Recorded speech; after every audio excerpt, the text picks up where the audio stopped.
हम बात करेंगे हमारी किचन के लिए बेस्ट कुकिंग ऑयल कौन सा है। तो यहाँ पे मैं क्लियर कर देता हूँ, जो ऑलिव ऑयल या फ्लैक्सीड ऑयल होते हैं वो कोल्ड प्रेस्ड ही अच्छे होते हैं हेल्थ के लिए। अगर आपने उनको गर्म कर दिया तो ये खराब हो जाते हैं, वे कुकिंग के लिए फ्राइंग के लिए नहीं, तो उनको तो हटा ही दिया यहाँ से। अब बच गया मस्टर्ड ऑयल। मस्टर्ड ऑयल में भी क्या होता है कि 2-3 वेराइटी आती है। अमेरिकन हार्ट एसोसिएशन ने इसको क्यों बैन किया था, क्योंकि इसके अंदर एरुसिक एसिड होता है जो कि 5% से भी ज़्यादा होता है, और जो LDL को बढ़ाने का, हार्ट अटैक का सबसे बड़ा कारण होता था मस्टर्ड ऑयल के अंदर।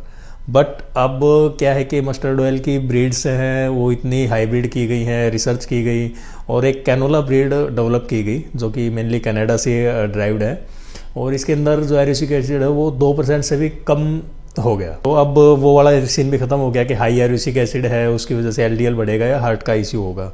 कैनोला ब्रीड का जो ऑयल होता है उसके अंदर 2% से कम एरुसिक एसिड है, और मेनली अभी कमर्शियल के लिए या डोमेस्टिक यूज़ के लिए वही सरसों का तेल मार्केट में अवेलेबल होता है मोस्टली। ठीक है, अब दूसरी बात आती है, इसके अंदर सरसों के तेल के अंदर पाम ऑयल की भी मिलावट की जाती थी, अदर एडिबल ऑयल्स की, रिफाइंड ऑयल्स की मिलावट की जाती थी, और 2020 से पहले 20% तक मिलावट गवर्नमेंट अलाउ भी करती थी इंडिया में। अब जो पाम ऑयल है वो हाईली सैचुरेटेड फैट है और हार्ट के लिए, सेहत के लिए बिल्कुल भी अच्छा नहीं होता। मिलावट क्यों करते थे? क्योंकि वो काफ़ी सस्ता पड़ता था सरसों के तेल से। तो आपको कैसे पता करना है कि आपके सरसों के तेल में मिलावट है या नहीं? पहले तो आपने कैनोला ब्रीड का, वैरायटी का आपने सरसों का तेल यूज़ करना है।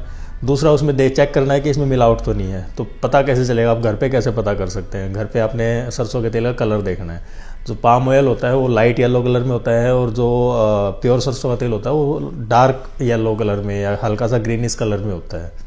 पहला डिफरेंस तो यही पता चल जाता है। दूसरा, आपने क्या करना है, 20-30 ml सरसों का तेल लेना है और उसको फ्रीज़र में रख देना है। अगर आधे घंटे बाद आप उसको चेक करें और वो गाढ़ा हो गया, मतलब जमने लग गया, मतलब वो सरसों का तेल प्योर है।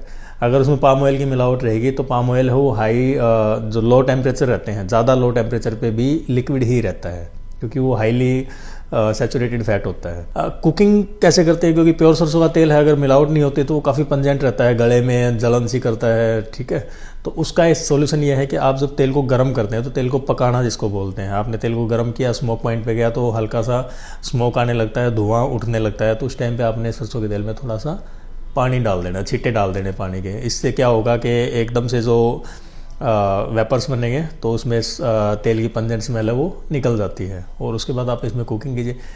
एक खास बात का आपने स्पेशल ध्यान रखना है कि जिस तेल को आपने एक बार यूज़ कर लिया है, जिसमें मान लो एक बार आपने पकोड़े तल लिए, उस तेल को आपने दोबारा यूज़ नहीं करना है। क्योंकि फैट का क्या होता है, जैसे ही आप फैट को गर्म करते हैं वो हार्मफुल पार्टिकल्स में कन्वर्ट हो जाती है, फिर वो बॉडी के लिए हेल्दी नहीं होती है।